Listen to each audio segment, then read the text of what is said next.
함께 기도하시겠습니다. 하나님 아버지, 저희들에게 새로운 해, 새로운 장소에서 하나님께서 저희들에게 허락해 준 시간에 하나님께 영과 진리로 예배하는 주일을 허락하여 주셨고, 다시금 세상에서의 의무를 다하는 월요일 날 아침에 주의 전으로 불러주시고 주의 말씀과 주를 향한 기도와 주를 향한 찬양으로 하루를 시작할 수 있도록 인도해 주심을 감사합니다. 저희들에게 힘주시고 이 세상을 주관하신 하나님을 저희들 신뢰하며 의지함으로 하루를 시작하오니 저희들의 부족한 부분 하나님 채워주시옵고, 이 세상에서 일할 때 필요한 모든 것을 하나님께서 인도하시고 지도하실 줄 믿사오며 예수님 이름으로 기도드리옵나이다. 아멘. 다 함께 찬송가 8장 거룩 거룩 거룩 전능하신 주님 8장으로 함께 찬양드리도록 하겠습니다. 8장입니다.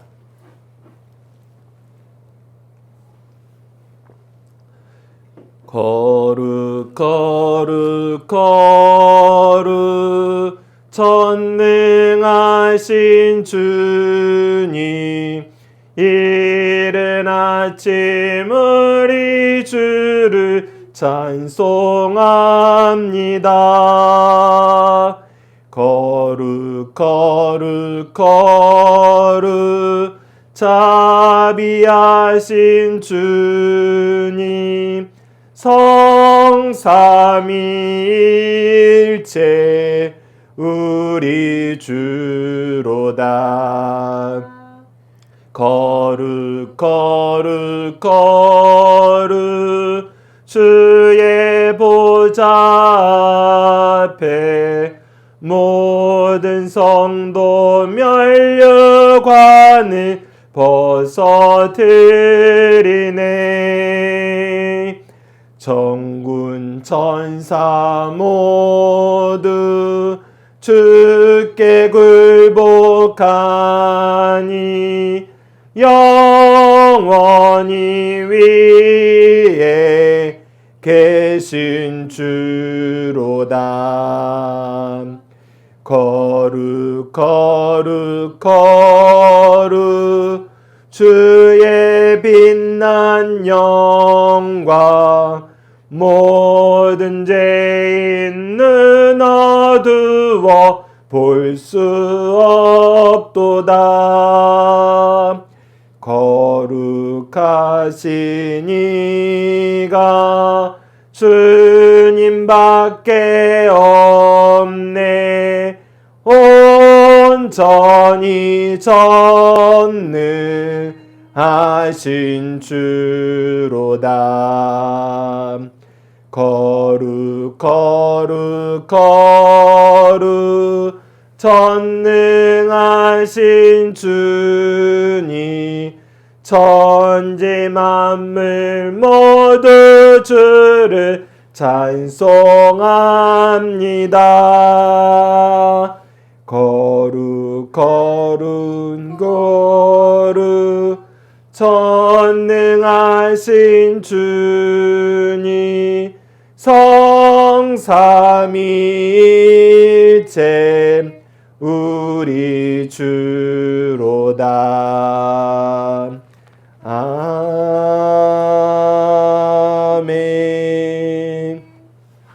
다 함께 사도신경을 내용으로 우리의 신앙을 하나님 앞에 정중히 고백하도록 하겠습니다.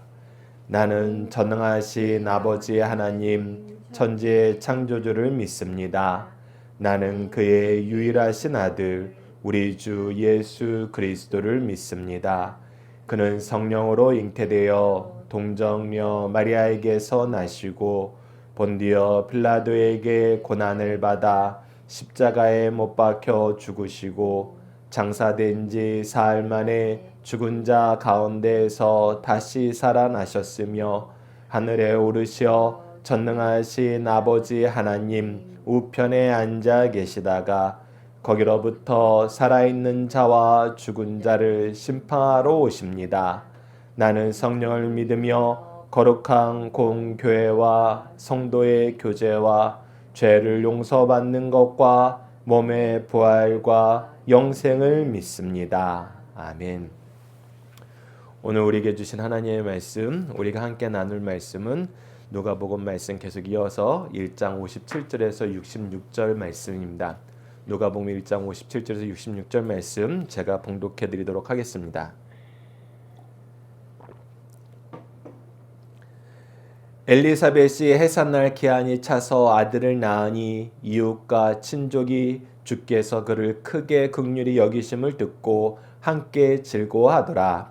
8일이 되매 아이를 할례하러 와서 그 아버지의 이름을 따라 사가랴라 하고자 하더니 그 어머니가 대답하여 이르되 아니라 요한이라 할 것이라 하매 그들이 이르되 내 친족 중에 이 이름으로 이름한 이가 없다 하고 그의 아버지께 몸짓하여 무엇으로 이름을 지으려 하는가 물으니 그가 서판을 달라 하여 그 이름을 요한이라 쓰매 다 놀랍게 여기더라. 이에 그 입이 곧 열리고 혀가 풀리며 말을 하여 하나님을 찬송하니 그 근처에 사는 자가 다 두려워하고 이 모든 말이 온 유대 산골에 두루 퍼지매 듣는 사람이 다 이 말을 마음에 두며 이르되 이 아이가 장차 어찌 될까 하니 이는 주의 손이 그와 함께 하심이라. 아멘. 오늘 말씀을 이 아이가 장차 어찌 될까라는 제목으로 함께 말씀을 나누도록 하겠습니다. 오늘 본문 말씀을 저희들 나눌 때 먼저 첫 번째 부분은 57절로 58절 부분인데 이 부분을 엘리사벳과 사가랴의 이웃과 친족들은 무엇을 인하여 함께 즐거워하였나요? 라는 질문으로 함께 말씀을 묵상해 보도록 하겠습니다. 이 본문에 대한 제 키워드는 긍휼, 자비하심, 그리고 기쁨입니다. 우선 57절에는 드디어 하나님께서 약속하여 주신 요한의 탄생이 기록되어 있습니다. 엘리사벳이 해산할 기한이 차서 아들을 낳으니 우리가 어제 다니엘서 말씀을 통해서도 확인했던 거지만 하나님께서는 하나님의 뜻을 반드시 이루십니다. 하나님께서 주의 계를 예비하는 엘리야가 미리 올 것을 얘기하시고 우리가 이번 올해 교육 목표로 교회 표어로 정한 것처럼 예배로 교회로 오는 길을 평탄하게 하소서라고 했던 것처럼 이 엘리야가 와서 주의 길로 가는 길을 평탄하게 하고 그곳으로 예수님을 바라보고 예수님이 오실 때 그분을 믿고 의지하게 만듭니다.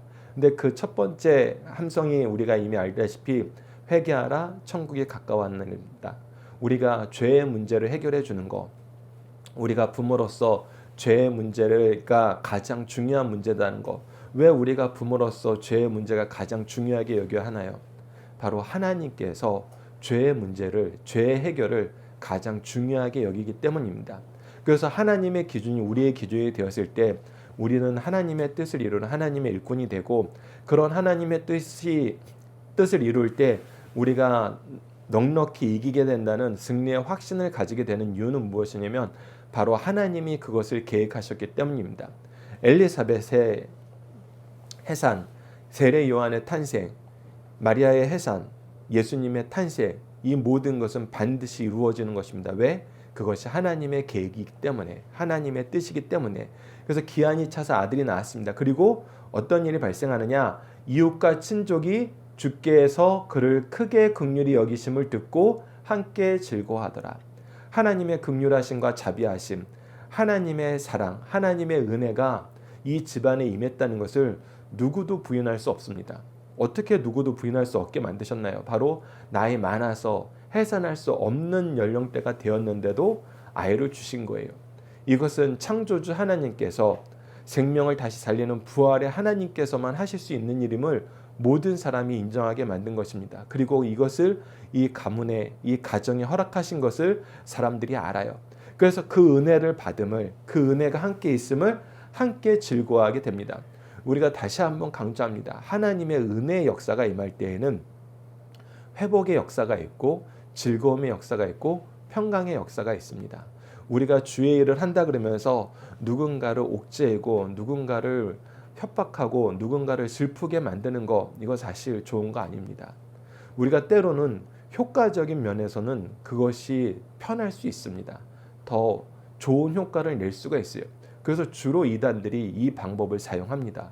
겁을 주면은 겁먹고 따라오게 되거든요. 요즘 말로 하면 가스라이팅을 하는 것이죠. 공포 마케팅을 하는 것입니다. 그런데 성경에서는 그렇게 하지 않습니다. 하나님의 은혜는 그렇게 우리를 죄는 것으로, 협박하는 것으로, 핍박하는 것으로 오지 않습니다. 오히려 우리의 무거운 짐을 내려놓게 하시고 우리가 그 은혜 안에서 기쁘게 한다는 것, 그리고 그 기쁨을 모든 사람들이 함께 누리게 한다는 것. 이것은 우리가 지금까지 하나님의 쓰시는 일꾼이란 큰 제목으로 1장 말씀을 보면서 알게 되는 것이지만, 이것은 하나님의 은혜가 그렇게 임하고 평화 가운데, 은혜 가운데 임하고, 동시에 이 은혜를 받은 사람들이 이 은혜를 바르게 사용할 때 이 은혜가 더욱 넘치게 됩니다. 우리가 이 부분에 대해서도 함께 묵상할 말씀을 살짝 살펴보도록 하겠습니다. 첫 번째가 고린도후서 1장 3절입니다. 찬송하리로다. 그는 우리 주 예수 그리스도의 하나님이시오 자비의 아버지시오 모든 위로의 하나님이시니. 예수 그리스도로 이 땅에 보내셔서 우리를 구원하시는 것은 하나님의 사랑을 나타냅니다. 그 하나님의 사랑이 우리에게 어떻게 왔습니까? 자비하심으로 왔고 위로로 왔습니다. 자비하심으로 왔다는 것은 우리가 계속 얘기하는 은혜와 일맥상통합니다. 우리가 자격이 없어도, 공로가 없어도 그것을 베풀어 주시는 것입니다. 그리고 우리가 힘겹고 우리가 해결할 수 없는 이 죽음의 문제, 여러 가지 고통의 문제 있는 것을 어떻게 하세요? 위로해 주십니다. 해결해 주세요. 그래서 우리가 하나님 앞에 감사할 수밖에 없고 하나님 앞에 영광 돌릴 수밖에 없는 이유가 그것입니다. 우리가 도무지 해결하지 못하는 문제들, 우리가 괴로워서 견딜 수 없는 문제들을 그분은 해결해 주십니다. 우리에게 위로를 주시고 능력을 주시고 힘을 주셔서 하나님의 백성으로 거듭나게 하시는 것입니다. 창세기 21장 2절과 6절에서도 아이를 낳지 못하는 사라에게 하나님께서 아이를 낳게 하시고 무엇을 주었습니까? 사라가 임신하고 하나님의 말씀하신 시기가 되어 노년의 아브라함에게 아들을 낳으니, 여기서 동일합니다. 하나님이 말씀하신 시기, 하나님의 뜻이 이루어졌다는 것입니다. 하나님의 뜻은 반드시 이루어지고 무엇을 얻게 되어 사라가 이르되 하나님이 나를 웃게 하시니 듣는 자가 다 나와 함께 웃으리로다. 다시 한번 믿음의 조상으로서 아브라함과 사라를 선택하신 역사를 우리가 기억해야 됩니다. 왜 우리에게 믿음의 조상으로 아브라함을 두셨습니까? 왜 아브라함을 쓰셨어요? 하나님께서는 아브라함을 통해서 하나님이 도무지 인간으로서는 할 수 없고 일어날 수 없는 일이 일어나는 걸 보여주고 아브라함을 보고 하나님을 믿게 만듭니다. 아브라함에게는 아들을 약속하고 그 기업을 약속하셨는데 아들은 25년이 지난 다음에 주셨고 그 기업은 400년이 지난 후에 주셨습니다. 엄청난 오랜 세월 동안 소망의 인내를 가지고 살아야 되는 삶을 살게 하셨어요. 그래서 아브라함도 힘들었습니다. 그 믿음이 자기가 해석한 것이 많았어요. 처음엔 그가 하나님께서 자손을 주신다 그랬을 때, 너 자손을 통해서 만민이 복을 받는다 그랬을 때 이 말씀을 어떻게 받아들였습니까? 처음엔 그의 조카인 줄 알았어요. 자기 후손이. 그리고 그 다음에는 자기의 종인 줄 알았어요. 근데 하나님이 아니다, 너를 통해서 태어날 씨다 그러니까 사라가 임신하지 못하게 되자 어떻게 했어요? 그의 여종 하갈을 통해서 이스마엘을 낳고 이스마엘이라고 생각했어요. 근데 하나님이 아니라는 거예요. 너를 통한다는 것은 너의 아내 사라를 통한 것이다. 그러니까 우리도 아브라함처럼 하나님이 처음에 주었던 소망을 잘 해석하지 못할 때가 있어요. 그런데 그때마다 하나님은 찾아오셔서 어떻게 해요? 언약을 구체화하세요. 우리 믿음을 키우세요. 그리고 우리가 믿지 못했던 그 모든 연약함을 채워주세요. 고쳐주세요. 성장시켜주세요. 그렇게 해서 믿음의 조상으로서 그 아들을 하나님의 뜻이면 바치고 그 아들을 죽음 가운데 다시 살리실 것을 믿고 하나님의 제단에 드리려고 합니다.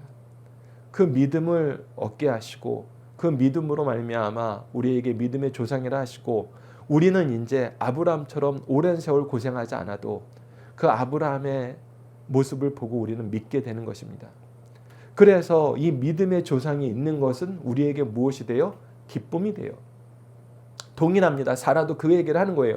내가 이렇게 하나님의 은혜 받은 것을 통해서 기뻐함을 통해서 이것을 듣는 자가 다 함께 기뻐함은 너희들이 주인이 아들을 낳았으니까 함께 기뻐해라, 이게 아닙니다. 이게 아니에요. 주인이 기쁜 거는 너희들도 기뻐할 수 있는 거고 주인이 슬픈 거는 너희들도 슬퍼야 돼. 주인의 종속된 종으로서 내가 하는 거야 너희들 무조건 따라와, 이것이 아닙니다. 하나님이 우리에게 가르쳐 주시는 것은 사라가 많은 나이에 아이를 낳지 못하는 상태에서 아이를 낳게 하셨다면 오고 가는 모든 세대의 하나님의 백성들은 무슨 믿음을 가져라? 하나님께서 죽은 것 같은 몸을 회복시키시는 부활의 하나님이고 창조의 하나님이심을 믿고 하나님을 신뢰하고 의지해라. 하나님의 뜻을 따라라. 그러면 어떻게 된다? 너희들에게도 사라에게 주었던 기쁨이 있게 된다. 너희들에게도 엘리사벳에게 주셨던 기쁨이 있게 된다. 그 기쁨을 하나님이 채우신다. 우리에게 이 믿음을 주기 때문에 우리가 그와 함께 기뻐하는 것입니다. 오늘 본문 말씀에서도 이웃과 친족들이 함께 즐거워하는 것은 그 개념입니다. 물론 엘리사벳과 사가랴가 훌륭한 사람이에요. 하나님의 뜻을 즐거워하는 사람이에요. 그래서 하나님의 뜻을 즐거워하는 사람이 그동안 고민하고 고통 가운데 있었던 이 자녀 문제 해결하는 거, 우리가 함께 즐거워하는 거, 하나된 교회 안에서, 하나된 가족 안에서 당연한 겁니다. 그러나 이 당연한 것을 넘는 하나님께서 주시는 더 근본적인 기쁨, 그것이 무엇이다? 이들에게 이렇게 역사하신 하나님이 우리에게도 동일하게 역사할 것을 믿는 것이다. 그것이 은혜가 확장되는 믿음의 삶의 특징입니다. 자, 두 번째 단락은 59절에서 63절입니다. 이 단락은 우리가 다음과 같은 질문을 함께 말씀을 묵상하고자 합니다. 엘리사벳과 사가랴는 우리에게 어떤 모범을 보여주셨나요? 이 부분에 대한 키워드는 규례와 순종입니다. 자, 이 부분이 은혜를 받은 사람들이 잘 지켜야 되는 것입니다. 한국 사회는 우리가 오랫동안 근대사회, 현대사회의 아픔 때문에 권위주의 사회가 되어버렸습니다.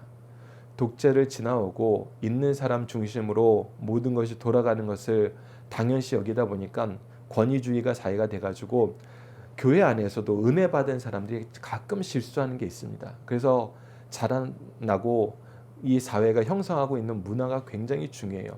그 믿는 사람들도 교회 안에서 은혜 받았을 때 실수하는 게 무엇이냐면, 내가 은혜를 받았으면 이 은혜로 말미암아 초법적인 존재가 된다고 생각하는 것입니다. 제가 가장 안타깝게 들었던 얘기 중에 하나가 어느 교회에 신유의 은사를 받은 권사님이 계셨대요. 그래서 그 권사님이 교회 부흥에, 그리고 실제로 교회 봉사에 엄청난 영향을 미치신 거예요. 그런데 어느 날 그분이 목사님의 설교가 마음에 안 드셔서 갑자기 자리에 일어나서 강대상 위에 올라가 가지고 목사님한테 무릎 꿇고 자기한테 안수받으라고 선언했답니다. 근데 그때 많은 사람들이 그 일에 동의를 했대요. 이것은 사실 하나님이 세우신 질서하고 다른 겁니다. 특히 무엇에 대한 질서, 우리가 반드시 따라야 되는 질서, 예배란 무엇인가 자주 얘기하잖아요. 예배는 정한 시간, 정한 장소, 정한 순서에 따라. 이 정한 순서도 목회자가 정한 것 같지만 목회자를 통해서 하나님께서 대리적으로 선포한 겁니다. 그래서 사실 목회자가 가장 먼저 이 순서에 순종하게 되는 것이죠. 왜? 이거는 내가 정한 게 아니라 하나님이 나를 통해서 선포한 거기 때문에 내가 먼저 순종해야 돼. 사실 그것이 장로교에서 굉장히 중요하게 가르치는 계시 의존 신앙이고 말씀에 순종하는 삶의 모습입니다. 그런데 은혜 받은 사람들이 가끔 이 질서를 무시하려고 할 때가 있어요. 그런데 그때는 그 은혜로 말미암아 감사와 기쁨이 넘치는 게 아니라 다툼과 시기와 질투가 생기게 됩니다. 그리고 상처받는 사람들이 생기게 되고, 그로 인해서 교회는 큰 내용에 휩싸이게 됩니다. 그래서 우리가 이 두 번째 단락을 잘 봐야 됩니다.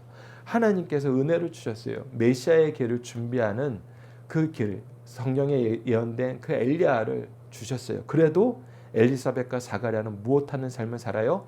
이 규례, 하나님 세우신 질서를 철저하게 지키는 삶을 삽니다. 이 부분은 앞으로 예수님의 부모도 우리에게 보여주고 있음을 누가복음은 잘 보여주고 있어요. 59절을 보면 8일이 되매 아이를 할례하러 와서라고 얘기합니다. 이 8일 만에 할례하는 것은 하나님께서 아브라함에게 이 할례의 규례를 주고 모세를 통해서 이 할례의 규례를 다시 회복시켰을 때 8일 만에 이 할례를 받으라고 정해놓은 규례가 있었어요. 이 규례를 반드시 지키는 것입니다.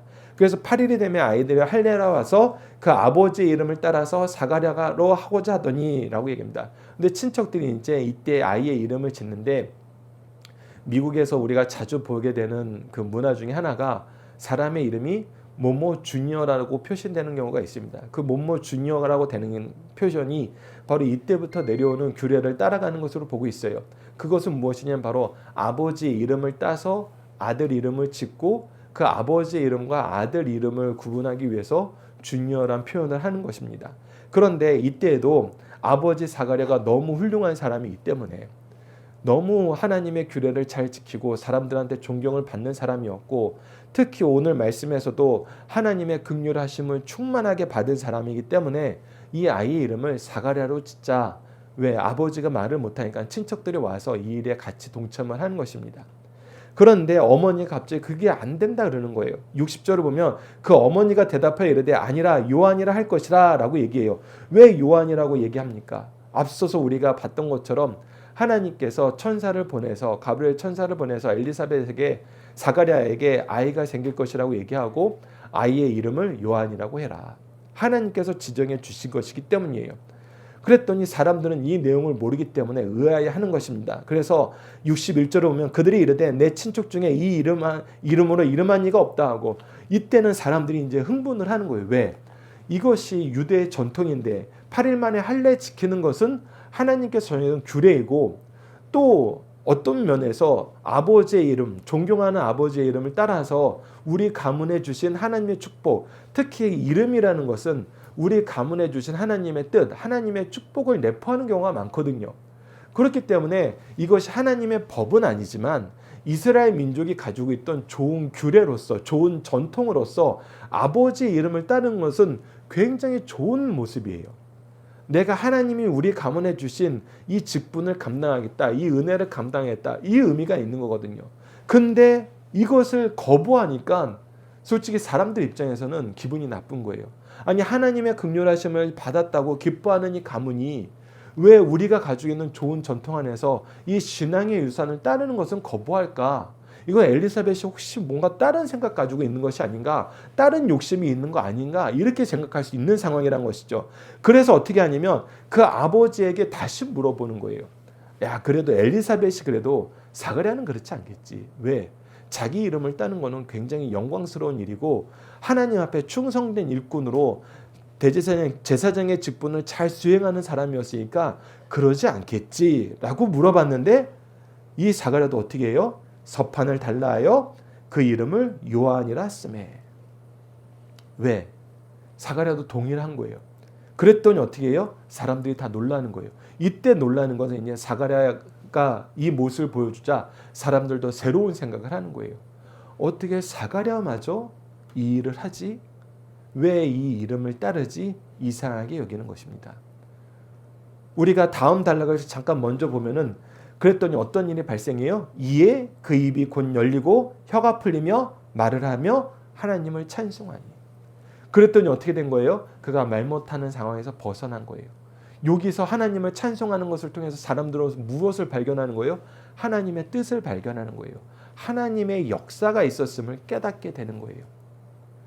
그래서 사가랴와 엘리사벳이 보여주는 것은 하나님의 규례를 지키고 내가 비록 욕을 먹고 오해를 받더라도 뭐를 한 거예요? 하나님이 나에게 명령하신 그 명령을 따라준 거예요.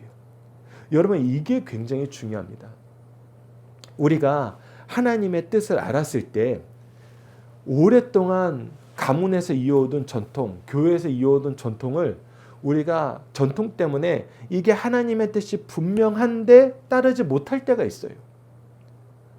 사실 그래서 개신교가 탄생을 한 거예요.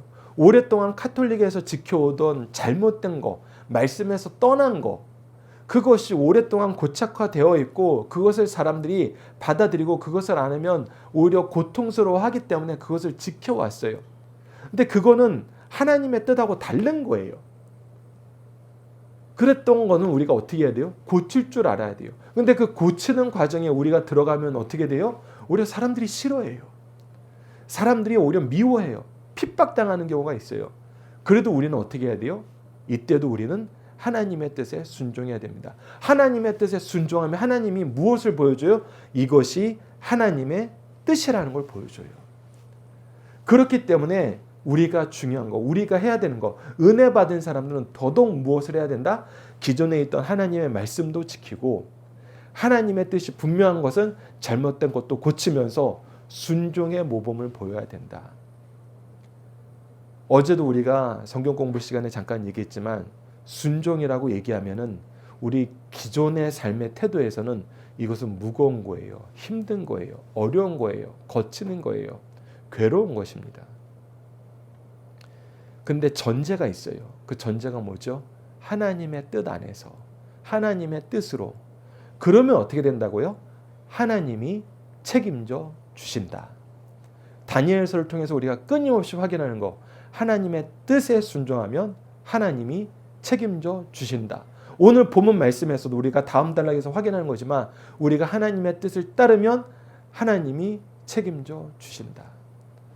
우리가 순종이 감사하고 기쁘게 되는 것은 바로 이것을 경험했기 때문입니다. 순종할 때 하나님이 책임져 주신다. 우리가 이 부분도 함께 묵상할 말씀을 같이 묵상해 보도록 하겠습니다. 시편 1편 2절 말씀, 사가랴와 엘리사벳을 얘기할 때 우리가 누가복음 본문을 할 때 자주 인용한 말씀 중에 하나입니다. 우리가 시편 1편 말씀 아이들에게 암송시키는 것은 바로 이 구절로 우리가 아이들을 양육하는 것이 가장 유익하기 때문입니다. 우리 시편 1편 2편 2절 말씀 함께 읽어봅시다. 시작. 오직 여호와의 율법을 즐거워하여 그의 율법을 주야로 묵상하는 도다. 그리고 사무엘상 15장 22절도 함께 읽겠습니다. 시작. 사무엘이 이르되 여호와께서 번제와 다른 제사를 그의 목소리를 청종하는 것을 좋아하신 같이 좋아하시겠나이까. 순종이 제사보다 낫고 듣는 것이 순양의 기름보다 나으니. 우리가 이 말씀을 얘기할 때는 요즘에 자녀들이 부모님을 섬길 때 가끔 이렇게 얘기하는 경우가 있어요. 그냥 용돈 보내고 찾아가지 않아도 돼.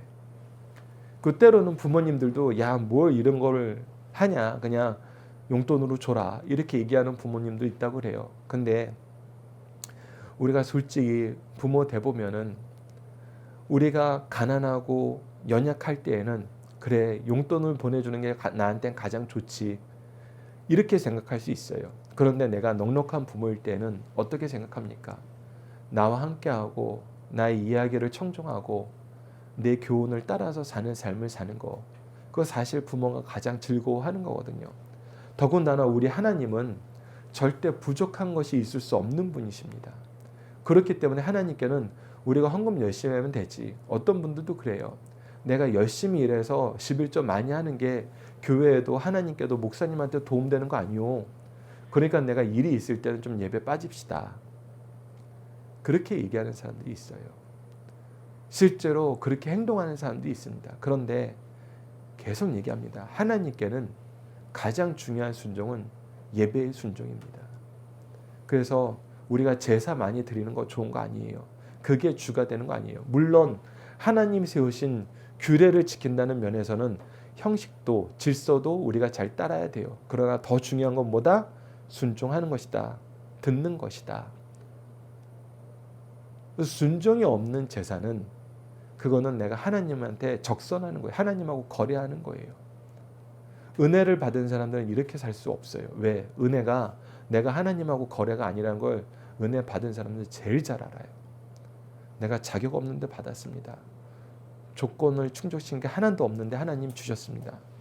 우리가 이 부분 순종이 최고고 순종하면 하나님이 책임져 주신다. 마지막 이제 64절로 66절 단락은 다음과 같은 질문을 함께 묵상을 합시다. 세례 요한의 탄생은 무엇의 증거가 되었나요? 이 부분에 대한 키워드는 구속사, 일꾼, 특히 구속사에 능력 있는 일꾼. 박열 목사님이 항상 우리에게 자녀들을 어떻게 키워라? 구속사에 능력 있는 일꾼으로 키워라. 구속사에 능력 있는 키운으로 키우려면 어떻게 된다? 말씀과 예배가 중심된 아이로 키워야 된다. 그 얘기를 계속하면서 앞서 얘기했던 것처럼 그 맥락은 무엇이냐면 하나님 말씀에 순종하는 자녀로 키울 때 하나님이 책임져 주신다. 그것을 우리가 보게 되는 겁니다. 조금 전에 미리 나눴던 대로 그대로 하나님의 뜻대로 순종했더니 비록 그것 때문에 내가 오해를 사고 때론 미움을 당해도 그렇게 했더니 어떻게 됐어요? 이에 그 입이 곧 열리고 혀가 풀리며 말을 하여 하나님을 찬송하니 하나님의 역사가 일어났어요. 하나님이 이들과 함께 한다는 것이 드러나 버렸어요. 그래서 교회에서 이 부분을 우리가 하나님이 항상 보여줍니다.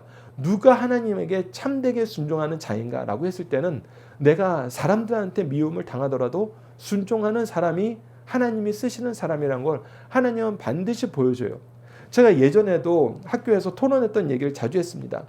많은 사람들이 이 대한민국의 지도자들이 특히 교회 지도자들이 회개하지 않고 하나님의 뜻을 따르지 않아서 대한민국 교회에는 미래가 없다 이렇게 얘기하시는 분들이 있었어요. 그래서 아니다. 성경적으로 보면 그게 아니다. 제가 이렇게 얘기하면서 여러분들 사도행전 내용을 우리가 교회의 원론 본 모습이라고 보면서 자주 묵상하는데 여러분 그때 시대적 환경을 보십시오. 예루살렘 교회가 세워질 때 그 직전에 그 예루살렘의 영적인 지도자는 누구였습니까? 대제사장들과 서기관들과 바리새인들이었습니다. 근데 우리가 지금 가지고 있는 지금 주장하는 내용을 그대로 얘기하면은 대제사장들과 서기관들과 바리새인들이 회개하지 않으니까 예루살렘에 이스라엘의 미래가 없다라고 얘기할 수 있었는데 하나님이 그 당시 어떻게 역사하셨습니까? 사도행전이 우리에게 보여주는 것이 무엇입니까? 아무것도 모를 거라고 사내들인 공의의 사람들이 볼 때에는 무식한 사람들이라고 생각하는 어부 출신의 베드로와 요한을 중심으로 한 사도들이 하나님의 일꾼이 되어서 하나님이 역사하시는 교회의 중심 일꾼이 되었고 그것을 통해서 오히려 하나님의 뜻은 성취되었습니다. 그래서 교회의 지도자들이 회개해야 교회에 미래가 있는 것이 아니라 하나님께 순종하는 자들이 있을 때 그 사람들이 아무리 적은 자라도 하나님이 하나님의 뜻을 이루는데 쓰십니다. 그래서 비난할 줄 아는 우리가 순종이 뭐라고 얘기할 줄 아는 우리가 순종하면은 하나님은 우리를 통해서 대한민국을 축복하십니다. 그때 신대원에서 같이 토론하던 사람들이 말씀을 중심으로 사는 사람들이니까 이 얘기에 동의하지 않는 분들이 한 분도 안 계셨습니다. 동일한 겁니다, 여러분들. 하나님은 하나님께 순종하는 사람들을 통해서 하나님의 뜻을 이루십니다. 그래서 구속사의 능력 있는 일꾼들은 다시 한번 강조합니다. 하나님의 뜻에 순종하는 사람들입니다. 여러분 교회에서 자주 이 모습 발견하게 됩니다. 우리 교회 목사님이 하나님의 뜻을 따르지 않아. 그래서 우리 교회는 미래가 없어. 우리 기관의 교육자가 하나님의 뜻을 따르지 않아. 그래서 우리 아이들이 전부 낙심하고 교회를 떠나게 되고 있어. 여러분 그것도 사실이긴 합니다. 그런데 그것이 해결 방안은 아니에요. 그거의 해결 방안은 그 마음을 가지게 된 내가 하나님의 뜻에 순종하는 겁니다. 그래서 제가 평신도일 때는 이 얘기를 더 담대하게 자주 했어요. 우리 교회는 이게 부족해. 왜 담임 목사님이 교회 교육자들이 장로님들이 이 부분에 신경을 안 쓰시는지 모르겠어. 제가 평신도일 땐 그때 그 얘기를 자주 했어요. 그게 신경을 안 쓰는 게 아니라 모를 때가 있고 알아도 못할 때가 있어요. 근데 하나님께서 당신에게 그 모습을 보게 하신 것은 오히려 당신을 향한 하나님의 뜻이 있을 가능성이 훨씬 더 큽니다. 목사님들은 이거 신경 못 쓸 수도 있어요. 장로님들은 이거 모를 수도 있어요. 근데 당신이 보기에 너무나 중요한 거예요. 그것은 교회의 연약함을 채우기 위한 하나님의 계획을, 하나님의 지혜를 여러분들에게 먼저 보여준 것이고 하나님께서 여러분들에게 먼저 보여주실 때에는 여러분들에게 그 능력을 주실 때가 많습니다. 그래서 그 연약한 부분을 여러분들 통해서 채우라고 하나님이 이 마음을 주실 때가 있어요. 그럴 때는 어떻게 해야 돼요? 우리 목사님들이 부족해서 우리 장로님들이 연약해서 이 부분을 못 채우나 보다. 그리고 하나님이 나를 통해서 이것을 채우라고 하나 보다. 그래서 여러분들이 그 부분에 수고해 주세요. 그러면은 하나님께서 기뻐하십니다. 하나님께서 이 교회를 더 온전하게 하세요. 그때는 제가 말씀드리지 못했지만 지금은 말씀드릴 수 있는 게 한 가지가 더 있어요. 그랬을 때 교만하지 마세요. 자랑하지 마세요. 오히려 감사하세요. 우리가 누가복음 1장을 통해서 하나님이 쓰시는 일꾼들을 통해서 나타나는 게 이겁니다. 앞으로 우리가 보게 되는 거지만 예수님의 탄생에 대해서 미리 약속을 받고 함께 기뻐했던 시몬과 안나 이걸 자랑하지 않았어요. 자기가 받은 은사를 자랑하지 않았어요. 오직 하나님을 찬양했어요. 하나님의 뜻이 우리에게 임했음을 기뻐하고 그것을 널리 알리는데 자기의 인생을 바쳤습니다. 근데 아까도 얘기했다시피 대한민국 사회가 권위주의 사회 문화에 빠져서 내가 은혜를 받으면 그거 자랑하고 싶어하고 내가 중심이 돼야 된다고 생각해요. 근데 그렇게 행동하는 순간 하나님이 쓰시는 역사의 중심에서 멀어집니다. 여러분들 이 부분도 기억하시면서 오늘 본문 말씀 그 안에서 이 내용을 마저 보도록 하겠습니다. 그래서 하나님의 역사가 일어나자 어떻게 됐어요? 그 근처에 사는 자가 다 두려워하고 이 모든 말이 온 유대 산골에 두루 퍼짐에 듣는 사람이 다 이 말을 마음에 두며 이르되 이 아이가 장차 어찌 될까 하니 이는 주의 손이 그와 함께 하심이라. 이 두려워하는 거 그리고 마음에 두는 거 이것이 우리나라 말로 하면은 약간 부정적인 의미가 있는 것 같지만 사실 이 내용에서는 하나님의 임재의 의미가 있는 것입니다. 하나님이 이 아이와 함께 하면서 일할 때 우리가 모세오경 통해서 확인했던 것처럼 하나님의 임재가 오면은 사람들은 두려워해요. 왜? 그의 거룩하심을 감당할 수 없기 때문에. 그래서 하나님의 뜻이 이루어질 때는 기쁨과 함께 두려움과 경외심이 함께 있습니다. 그런데 이 일이 이루어짐을 태어나면서부터 경험한 이 아이에 대해서는 사람들이 하나님을 향한 경외심과 두려움을 가질 수밖에 없어요. 그리고 기대할 수밖에 없습니다. 이 아이를 통해 일어나는 하나님의 놀라운 일을. 어찌 보면 이 두려운 마음이 세례 요한이 광야에 나가서 하나님의 일을 수행할 때 아 이거는 하나님의 일이야 라고 사람들이 쉽게 받아들이는 또 계기가 됐을 수 있어요. 이것을 통해서 우리는 항상 확인하게 됩니다. 하나님은 우리보다 항상 먼저 일하신다. 꼼꼼하게 일하신다. 함께 일하신다. 결과를 책임져 주신다. 이 내용을 향한 우리 함께 묵상할 말씀도 함께 보도록 하겠습니다. 이사야서 40장 1절에서 2절 제가 읽어드리겠습니다. 야곱아 너를 창조하신 여호와께서 지금 말씀하시니라. 이스라엘아 너를 지으신 이가 말씀하시니라. 너는 두려워하지 말라. 내가 너를 구속하였고 내가 너를 지명하여 불렀나니 너는 내 것이라. 내가 물 가운데 지날 때 내가 너와 함께 할 것이라. 강을 건널 때 물이 너를 침몰하지 못할 것이며 내가 불 가운데 지날 때도 타지도 아니할 것이요 불꽃이 너를 사르지도 못하리라. 무엇입니까? 하나님과 함께할 때 하나님의 일에 순종할 때 하나님이 우리를 지켜주신다. 이 말씀의 역사가 우리 승리한산 가족 여러분들 강성성경연구원 여러분들에게 충만하게 기도합니다. 마지막으로 사도행전 1장 8절 읽어봅시다. 오직 성령이 너희에게 임하시면 너희가 권능을 받고 예루살렘과 온 유대와 사마리아와 땅끝까지로 내 증인이 되리라 하시니라. 아멘. 본문 중심 사상 간단하게 살펴보도록 하겠습니다. 성도에게 가장 귀한 것은 하나님이 주신 믿음의 선물입니다. 하나님은 우리의 믿음을 확인하시고 기뻐하십니다. 하나님은 믿음의 분량에 따라 그 은혜를 허락하십니다. 하나님의 은혜를 받아들일 수 있는 사람은 믿음의 그릇이 준비된 사람입니다. 그래서 사실 믿음이 가장 큰 은혜인 것입니다. 두 번째, 하나님의 뜻에 따라 태어난 인생을 통해 하나님의 뜻을 이루신다. 하나님의 뜻에 따라 태어난 사람은 그의 생애를 통해 그 시대 사람들에게 큰 기대와 희망을 준다. 그러나 동시에 두려움을 줄 수도 있다. 그 이유는 그를 통해 하나님의 뜻이 이루어지기 때문이다. 마지막 세 번째입니다. 인간에게 불가능한 일이 하나님의 능력을 통해서는 가능하다. 이 역사가 일어날 때 하나님은 영광 받으시고 그것을 보는 사람들은 하나님을 찬양하게 된다. 우리 자녀와 함께하는 기도 훈련을 통해 예배를 마치도록 하겠습니다. 함께 기도하고 주기도문으로 예배를 마치겠습니다. 기도하시겠습니다.